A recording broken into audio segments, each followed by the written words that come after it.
Welcome back. Professor Nageshwar గారు మనతో ఉన్నారు. నమస్తే నాగేశ్వర్ గారు.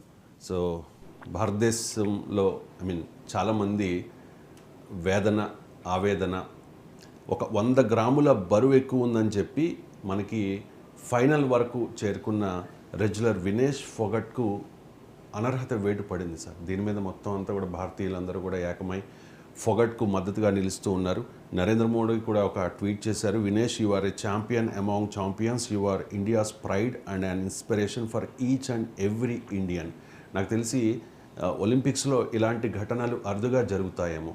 100 గ్రాముల బరువు సార్, ఎందుకు ఈ నిబంధనలు, కఠిన నిబంధనలు? అంటే కఠిన నిబంధన ఎందుకు అన్నదాన్ని మనం ఎట్లా డిసైడ్ చేస్తామని మీరు ఆశ్చర్యంగా అడిగారు క్వశ్చన్. అది అంతర్జాతీయ, అది ఒలింపిక్స్ రూల్స్ మీరు నేను కాదుగా డిసైడ్ చేసేది. ఇష్యూ అది కాదు. ఇష్యూ కఠిన నిబంధన ఎందుకు అంటే నిబంధన ఏదో ఒక నిబంధన ఉంటుంది కదా. కుట్ర ఏదో జరిగింది అనేది విపక్ష ఏంటంటే ఇప్పుడు విమర్శ దాన్ని కుట్ర జరిగిందా అని. నిబంధన కఠినంగా ఉందంటే కఠినంగానే ఉంటుంది కదా. సో ఇప్పుడు ట్రైన్కు నువ్వు 2 నిమిషాలు ఆలస్యంగా పోయావనుకోండి, ఇంత కఠినంగానా 2 నిమిషాలు ఆలస్యం అయితే ట్రైన్ వెళ్ళిపోతుందా అంటే అది లాజిక్ లేదు కదా. ఎగ్జామినేషన్ సెంటర్కి 1 నిమిషం ఆలస్యంగా పోయినా ఇంత కఠిన నిబంధన 1 నిమిషం అని అనలేం కదా. వాళ్ళ నిబంధనలు వాళ్ళకు ఉంటాయి. సమస్య అది కాదు. సమస్య మన ఒలింపిక్స్ అంతర్జాతీయ ఒలింపిక్స్ సంఘ నిబంధన ఎందుకు కఠినంగా ఉంది అంటే దాని రూల్ దానికి ఉంటుంది. ఆ రూల్స్లోనే ఆడాలి ఎవరైనా. అదే ఫండమెంటల్ ఇష్యూ అక్కడ కాదు. ఇష్యూ ఏంటి అంటే, ఒకటి ఆమె బరువును మరి 100 గ్రాముల బరువు. అసలు ఒక జనరల్గా స్పోర్ట్స్ మెన్ కావాలనుకుంటే 5-6 కిలోలు కూడా తగ్గుతూ ఉంటారు. మరి 100 గ్రాములకు కూడా ఆమె తగ్గలేకపోయిందా? మానిటర్ చేయలేకపోయారా ముందు? ఎందుకంటే ఆమె మొదటి ఎంటర్ అయిన తర్వాత ఇది మొదటి గేమ్ ఏం కాదు. సో ఏదో వాళ్ళ ప్యారిస్కి పోయినాక మొదట్లోనే ఆమె డిస్క్వాలిఫై కాలే కదా. సో అంతర్జాతీయ ఛాంపియన్ ఓడించింది. 4 సార్లు ఇంటర్నేషనల్ ఛాంపియన్ ఫస్ట్ రౌండ్లోనే మొదట్లోనే ఓడించారు. ఆ తర్వాత ఉక్రెయిన్, క్యూబా ఇలా చాలామంది రెస్లర్లను ఓడించారు. సో అందువల్ల మరి సడన్గా ఫైనల్స్కి వచ్చిన తర్వాత ఏదో ఒక మెడల్ గ్యారంటీగా ఉన్న సిచ్యువేషన్లో ఆమె బరువు పెరుగుతుంటే మానిటర్ చేయాల్సిన వ్యవస్థలు ఏమయ్యాయి? సో ఆమె బరువు మీద కాన్సన్ట్రేషన్ కదా, కాన్సన్ట్రేషన్ ఆట మీద ఉంటుంది. సో దాన్ని చూసుకోవడానికి కోచ్ ఉంటాడు, న్యూట్రిషనిస్ట్ ఉంటాడు, పర్సనల్ ఫిజిషియన్ ఉంటాడు, అలాగే ఇండియన్ ఒలింపిక్ అసోసియేషన్ అధ్యక్షురాలు పిటి ఉషాతో సహా అందరు అక్కడే ఉన్నారు. మరి వీళ్ళందరూ ఉండగా ఫిజియో ఉంటాడు, ఫిజియోథెరపిస్ట్. మరి వీళ్ళందరూ ఉండగా బరువు 100 గ్రాములు ఎందుకు మానిటర్ చేయలేకపోయారని ఇప్పుడు ఎవరికీ అర్థం కావడం లేదు. ఈ సపోర్టింగ్ టీం ప్రభుత్వం నియమించిన టీమే. మరి ఎప్పటికప్పుడు మానిటర్ ఈ సపోర్టింగ్ టీం ఎందుకు వెళ్ళింది అక్కడికి? సో ఒక ప్రతిపక్ష సభ్యుడు అడిగాడు, వీళ్ళు ఏమన్నా ఎంజాయ్ చేస్తానికి వెళ్ళారు అక్కడికి? వెళ్ళాల్సింది ఆమె నిరంతరం గమనిస్తూ ఆమెను మానిటర్ చేస్తూ గైడ్ చేయడానికే కదా. మరి ఈ టీం అంతా మేము చివరి నిమిషం వరకు ప్రయత్నం చేశాం కానీ 100 గ్రాములు రాలేదు అంటే అసలు ఏం ప్రయత్నం చేశారు, ఎలా చేశారు? అందువల్ల విచారణకు కావాలని అడగడానికి అది మొదటి అనుమానం, ఎవరికైనా కలిగే అనుమానం. 100 గ్రాములు తగ్గలేరా, తగ్గించుకోలేరా? అంటే కనీసం ఆమె ఆరోగ్యం బాగాలేకపోతే ఆడినా సిల్వర్ వస్తుంది, ఆట నుంచి విరమించుకున్నా సిల్వర్ వస్తుంది. డిస్క్వాలిఫై కావడం వల్ల సిల్వర్ మెడల్ కూడా రావడం లేదు ఆమెకు. అది ఇంకా అన్యాయం. సో మరి ఎందుకు ఆ పర్సనల్ టీము ఎక్కడ పోయింది, వాళ్ళ రోల్ ఏంటి, వాళ్ళు ఎందుకు చేయలేకపోయారు అనేది ఫస్ట్ క్వశ్చన్. ఇక రెండవ క్వశ్చన్ ఏంటంటే, ఇప్పుడు ఆమె డిస్క్వాలిఫై అయ్యాక ఛాంపియన్ ఈవెంట్ మేమున్నాం, దీన్ని చూసి గర్వపడుతున్నామని ప్రైమ్ మినిస్టర్ ట్వీట్ చేశాడు. కానీ ఆమె సెమీఫైనల్స్ గెలిచి ఫైనల్స్కి వచ్చినప్పుడు ట్వీట్ చేయలే. ఆశ్చర్యం ఏంటంటే, భారత ప్రధానమంత్రి ఆమెను విష్ చేస్తూ సెమీఫైనల్స్ గెలవడం గర్వంగా ఉంది, మీరు గోల్డ్ మెడల్ కూడా తెచ్చుకుంటారన్న మా విశ్వాసం, దేశ ప్రజలంతా మీ వెనుక ఉన్నారు, మీరు ఖచ్చితంగా గోల్డ్ తెచ్చుకొని వస్తారు అని జనరల్గా ట్వీట్ చేస్తారు. సో కానీ prime minister did not tweet. మీకు ఇప్పుడు అందరికీ అనుమానం కలుగుతున్న ప్రశ్న అది. ప్రధానమంత్రి డిస్క్వాలిఫై అయ్యాక ట్వీట్ చేశారు, సెమీఫైనల్స్లో విజయం సాధించాక చాలామంది రియాక్ట్ అయ్యారు. సుధామూర్తి రాజ్యసభలో రియాక్ట్ అయ్యారు. మొత్తం దేశమంతా స్పందించింది. ఆమె సెమీఫైనల్స్ గెలిచి ఫైనల్స్కి ఎంటర్ కావడం భారతదేశం అంతా సెలబ్రేట్ చేసుకుంది. పత్రికలు ఎడిటోరియల్స్ రాశాయి, టీవీ ఛానల్ కామెంట్ చేశారు. ఎందుకు మరి ప్రైమ్ మినిస్టర్ ట్వీట్ చేయలేదు? డిస్క్వాలిఫై అయ్యాక ట్వీట్ చేయడం కాదు, సెమీఫైనల్ గెలవడం కూడా గొప్ప విషయం కదా. సెమీఫైనల్ గెలవడం అంటేనే సిల్వర్ మెడల్ అష్యూర్డ్, అట్లీస్ట్ గోల్డ్కు అవకాశం. కానీ ఆమెను విష్ చేస్తూ, ఇప్పుడు ఎవరైనా మనం ఎగ్జామ్ పోయే ముందు ఆల్ ది బెస్ట్ అంటాం, విష్ ఆల్ ది బెస్ట్ అంటాం, అడ్వాన్స్ కంగ్రాచులేషన్స్ అంటాం, విష్ చేస్తాం. కానీ ఎగ్జామ్లోకి హాల్కి వెళ్ళి డిస్క్వాలిఫై అయినాక మనం సారీ నీ డిస్క్వాలిఫికేషన్ బాధ కలిగించింది అని అంటే, అయ్యా మనం అడ్వాన్స్ గ్రీటింగ్ కనీసం విష్ ఆల్ ది బెస్ట్ అని ఎందుకు చెప్పలేదు? భారత ప్రధానమంత్రి ఇండియా టాప్ రెస్లర్ ఫైనల్స్కి వెళ్తుంటే ఆ విష్ ఆల్ ది బెస్ట్ అని చెప్పలేదు. పోనీ ప్రైమ్ మినిస్టర్కి అలవాటు లేదు, ఆయనకి ఏమైనా బంగ్లాదేశ్ పరిణామాలు, దేశ ఆర్థిక పరిస్థితి, వికసిత భారత్ ఈ బిజీలో ఉంటాడు, ఇవన్నీ పట్టించుకునే సమయం ఉండదు అనుకున్నాం అనుకో.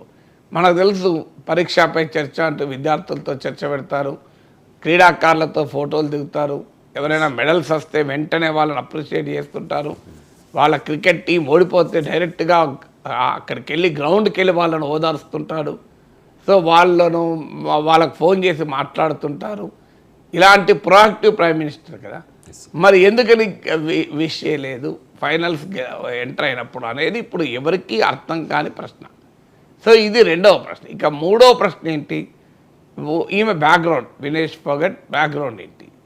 ఆమె రెస్లింగ్ ఫెడరేషన్ ఆఫ్ ఇండియా నాయకత్వం పైన నెలల తరబడి పోరాడాల్సి వచ్చింది. ప్రపంచంలో ఒలింపిక్స్కు వెళ్తున్న రెస్లర్లంతా ప్రాక్టీస్ చేస్తున్న సమయంలో 140 రోజులు ఢిల్లీ రోడ్ల పైన వినేష్ ఫోగట్ తన తోటి రెస్లర్స్తో కలిసి పోరాడాల్సి వచ్చింది. అప్పుడు ప్రైమ్ మినిస్టర్ ఈనాడు రియాక్ట్ కాలే.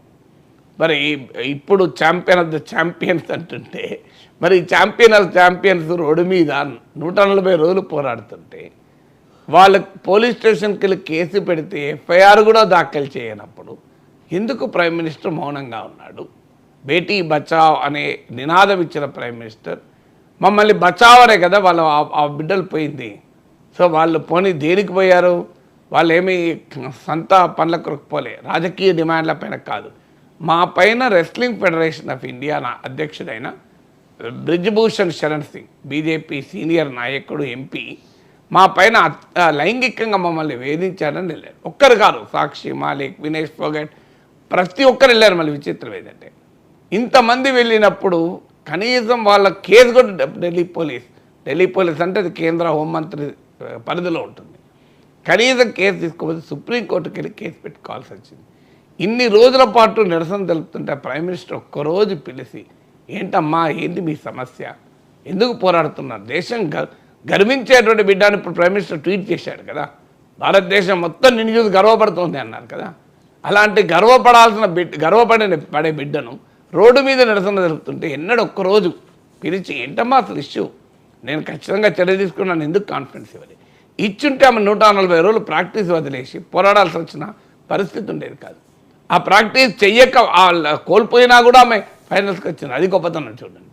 అంటే ఆమె బ్రిజ్భూషణ్ పైన కూడా రెస్లింగ్ చేసింది, సో వ్యవస్థల పైన రెస్లింగ్ చేసింది, చివరికి ఆమె మ్యాచ్లో అయినా కూడా ఫైనల్స్కి వచ్చింది.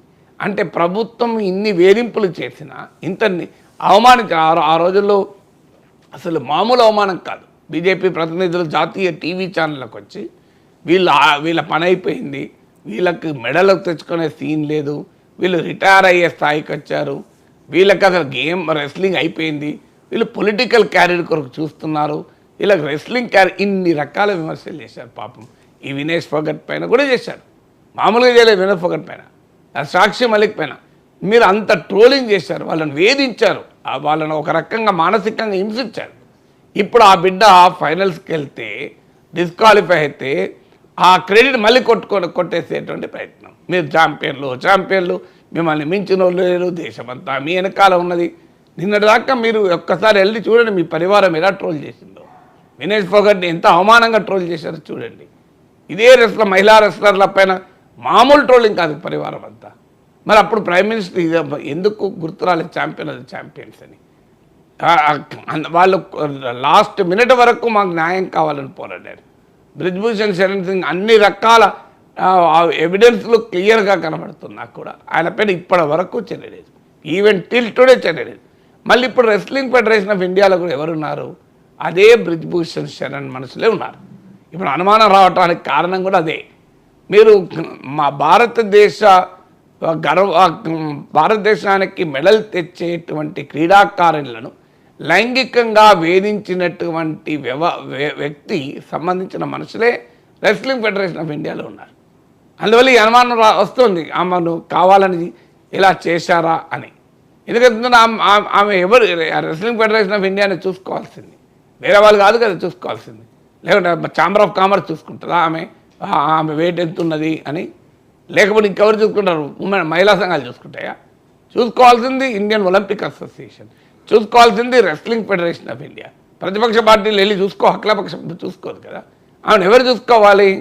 ఆమెను చూసుకోవాల్సింది wrestling federation of India, Indian Olympic association. మరి అదే రెస్లింగ్ ఫెడరేషన్ ఆఫ్ ఇండియాలో ఆమెను లైంగికంగా ఆమెను కాకపోయినా మహిళా రెస్లర్లను లైంగికంగా వేధించిన మనిషి సంబంధించిన వాళ్ళే ఉన్నారు అక్కడ. ఎలా మరి? సో ఏ రకంగా ఆమె న్యాయం జరుగుతుంది? అది క్వశ్చన్గా వస్తుంది. సో అందువల్ల wrestling federation of India accountability ఏంటి? ఇండియన్ ఒలింపిక్ అసోసియేషన్ అకౌంటబిలిటీ ఏంటి? తోటి అథ్లెట్లను నిరసన తెలుపుతుంటే ఇండియన్ ఒలింపిక్ అసోసియేషన్ నా పదవి వచ్చింది కదా అని పిటి ఉషా ప్రభుత్వానికి వత్తాసు పలికింది. ఆశ్చర్యం ఏంటంటే చాలామంది క్రీడాకారులు, నీరజ్ చోప్రా ఇప్పుడు పారిస్ ఒలింపిక్స్లో ఆడుతున్నాడు, ఆ నీరజ్ చోప్రా, విజేందర్ సింగ్ ఇదివరకు మెడలిస్టు, వీళ్ళంతా కూడా సపోర్ట్గా పలుకున్నారు.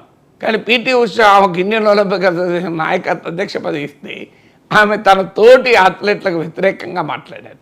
ఇప్పుడు ఆమె నాయకత్వంలోనే ఇండియన్ కంటింజెంట్ ప్యారిస్లో ఉంది. మరి ఆమె ఇదే వినేష్ ఫోగట్ను, ఇదే సాక్షి మాలిక్ను తప్పు పట్టారు. ఇప్పుడు మరి ఎలా ఆమెకు న్యాయం జరుగుతుందా? ఇలాంటి వాళ్ళ నాయకత్వంలో ఉండగా ఇప్పుడు ఆమె చుట్టూ తన వ్యతిరేకులు ఉండగా ఆమె వెళ్ళి పారిస్ ఒలింపిక్స్లో ఆడింది. సో ఇది జరిగింది. అందువల్ల ఈ రెండింటికి లింక్ లేదా? ఇలాంటి అనుమానాలన్నీ రావటానికి కారణం. అందువల్ల ఖచ్చితంగా దీనిపైన పూర్తి విచారణ జరగాలి. సమస్య మన దగ్గర ఉంది, సమస్య ఒలింపిక్స్లో లేదు. ఒలింపిక్స్లో నిబంధనలు అంటే కఠినంగానే ఉంటాయి నిబంధనలు. స్పోర్ట్స్లో సులభంగా నిబంధనలు ఉంటాయా? స్పోర్ట్స్ నిబంధనలు, ఆ నిబంధనలు ఇర్రేషనల్ అయితే మనం ప్రశ్నించవచ్చు. నిబంధనలు ఇర్రేషనల్ కాదు కదా. నిబంధనలు మన ఒక్కరికే లేవు కదా. నిబంధనలు ఎవరికైనా అదే ఉంటుంది. కొన్ని నిబంధన అన్యాయంగా ఇంప్లిమెంట్ చేస్తే ఖచ్చితంగా మనం నిరసన తెలపచ్చు, తప్పేమీ లేదు. కానీ ఇప్పుడు సమస్య నిబంధనల విషయం కాదు.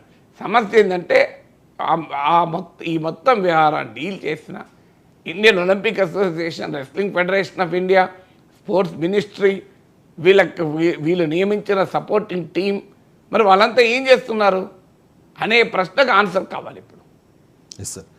కూడా కోచ్లు ఉంటారు సార్, న్యూట్రిషనిస్టులు ఉంటారు, తర్వాత సహాయ సిబ్బంది ఉంటారు. వీళ్ళ నిర్లక్ష్యమే కారణం అనే ఆరోపణలు వస్తూ ఉన్నాయి సార్, మీరు అనుమానం వ్యక్తం చేస్తూ ఉన్నట్టుగా. అండ్ ఇక్కడ మంగళవారం ప్రీ క్వార్టర్స్కి ముందు 49.9 kgs బరువు ఉన్నారు ఫోగట్. అదే రోజు 3 బౌట్లు అయ్యాక ఆమెకు స్వల్పంగా ఆహారం, నీళ్లు ఇచ్చారు. గంటల్లోనే 52.8 కిలోలకు చేరడం, దీని మీద కూడా అనుమానాలు ఉన్నాయి సార్. తగ్గేందుకు రాత్రంతా కసరత్తు చేశారట, స్కిప్పింగ్ చేయించారు, నైట్ అంతా కూడా జాగింగ్ చేయించారు, హెయిర్ కట్ చేశారు, కొంతమేర హెయిర్ కట్ చేశారు, కొంచెం బ్లడ్ కూడా తీసేశారట సార్ బరువు తగ్గడానికి. అంటే నేను ఇదంతా సార్ అది ఒకసారి నేను మెన్షన్ చేస్తున్నాను. ఇక బంగ్లాదేశ్ పరిణామాల గురించి ఒకసారి మనం మాట్లాడదాం సార్. బంగ్లాదేశ్ తాత్కాలిక ప్రధానిగా ఇవాళ యూనస్